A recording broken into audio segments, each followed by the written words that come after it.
So it's time for us to go ahead and take a look at the Samsung Galaxy S9 and see how this phone holds up in the later part of 2022. Now what's super crazy is people love this phone. Every time I talk about this phone, people love it. They love seeing it compared to other devices. And personally, I think this is a very, very awesome phone Samsung made. And it's almost like they fixed everything wrong with the Galaxy S8. They put it into the Galaxy S9. And it's kind of sad too, because if this phone probably just had a triple camera setup, it probably would have been equally as important as the Galaxy S10. The S10, in my opinion, best phone Samsung's made. Probably one of the more impactful phones ever too. But the Galaxy S9, very, very good phone as well. Now, I would probably tell most people to probably not buy this phone. It's not really supported with software, at least with full OS updates. I think it's still getting some security updates here and there, which is really nice. In fact, not that long ago, I think the Galaxy S7 and the Galaxy S8 also randomly got a security update too. So that's a very interesting thing. Now, not much has changed since June, since my mid-2022 review of this thing. It's pretty much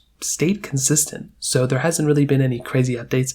Like I mentioned, maybe like a security update here and there, but otherwise this phone has stayed pretty much under the radar. There's no crazy issues, it's still kind of the same what it was. But you have to remember, this phone came out in 2018. So this is not the phone that, supposed to be the flagship of this year. It's a 2018 phone that came out over 4 years ago at this point, which is actually pretty insane. So I think the display of this thing still looks very good with this 5.8-inch Super AMOLED panel. I think that thing is a very, very good display. And what's very funny is when we look at the curved displays that a majority of the phones have now still, I love these curved displays that kind of curve at the side. And it's weird because now that's almost became a flagship feature. We look at the S22 Ultra, that thing has a curved display. We look at the Pixel 6 Pro and the 7 Pro, those things have curved displays. So that is very interesting that this phone, the base model, kind of had it, which was really cool. Now some other big things, this phone had a headphone jack, USB-C port, and a micro SD card slot. Just hearing those things out loud nowadays just doesn't even make any sense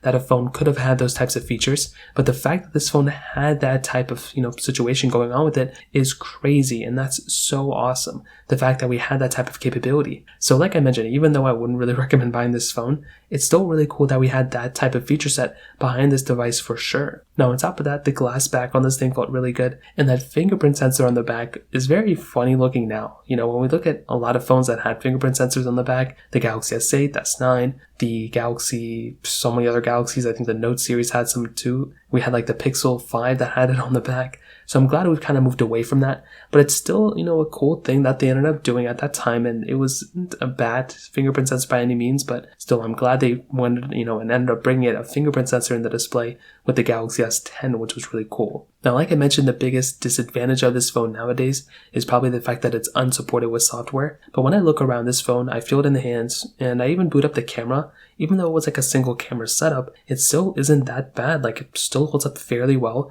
There's tons of features built in within it as well too. So honestly, anytime I pick up this phone, I just get so excited to review it, and it feels so good in the hand. It's so premium, and I wouldn't recommend buying this phone anymore. But at the end of the day, this is still a phone that was very impactful, and I think a lot of people had a good time using it. I think from all the reviews that I've seen, even follow-up reviews and gaming videos and everything related to, pretty much everything in between, this phone had a lot of features built within it, and I was very happy when this phone continued to get, software support. And with One UI 2, it really did help, kind of modernize it a little bit more. So in terms of that kind of covers it up. If you have any other thoughts or questions, let me know in the comment section below. Hit the like button, that would mean so much, but definitely hit that subscribe button. More importantly than everything else, I love every single one of you guys. Hopefully I'll catch you guys in the next video. Peace out till then.